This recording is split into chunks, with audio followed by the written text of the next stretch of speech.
de feito non é necesario, ni moito menos obrigatorio, identificarnos en internet. Cada un é libre de dicir que utilizamos realmente nunha red social ou en cualquier web o noso nome real ou simplemente un pseudónimo ou simplemente escondernos, entre comillas, no anonimato, ¿no?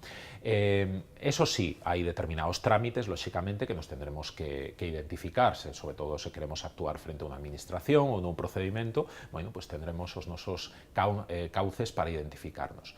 Sí que é certo que, ademais de, aunque pensemos que o anonimato nos va a protexer, hai que dicir que o anonimato en internet non é perfecto. É dicir, se cometemos alguna ilegalidade ou algún delito, as autoridades ten medios, os peritos informáticos teñen medios para poder investigar e identificar o equipo, o dispositivo, dende o cal se ha realizado unha comunicación ou un feito determinado, e con outras cauces probatorias poder saber quenes somos realmente. Pero, como digo, non é necesario en ningún caso identificarnos plenamente para exercer e que se deban, sobre todo, respetar os nosos dereitos na rede.